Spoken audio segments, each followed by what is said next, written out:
દીવ કોર્પોરેશનમાં પ્રમુખ અને ઉપપ્રમુખની વરણી કરવામાં આવી। દીવ કોર્પોરેશનમાં પ્રમુખ તરીકે હરેશભાઈ કાપડિયાની વરણી થઈ।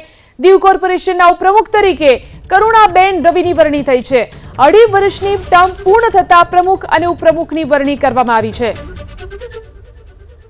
તો દીવ કોર્પોરેશનમાં પ્રમુખ અને ઉપપ્રમુખની વરણી કરવામાં આવી છે। 2.5 વર્ષની ટર્મ પૂર્ણ થતા પ્રમુખ અને ઉપપ્રમુખ નવા નીમવામાં આવ્યા છે।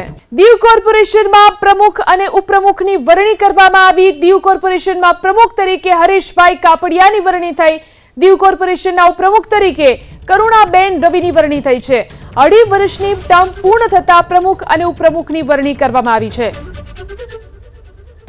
તો દીવ કોર્પોરેશનમાં પ્રમુખ અને ઉપપ્રમુખની વરણી કરવામાં આવી છે। 2.5 વર્ષની ટર્મ પૂર્ણ થતા પ્રમુખ અને ઉપપ્રમુખ નવા નીમવામાં આવ્યા છે।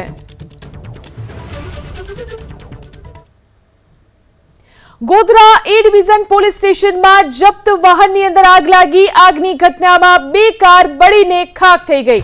ફાયર વિભાગે આગ પર કાબુ મેળવ્યો। વાહનોમાં આગ લાગવાનું કારણ અકબંધ છે। તો ગોધરા એ ડિવિઝન પોલીસ સ્ટેશનની અંદર જપ્ત રાખવામાં આવેલા વાહનોની અંદર આગ લાગી। આગની ઘટનામાં 2 કાર બળીને ખાખ થઈ ગઈ।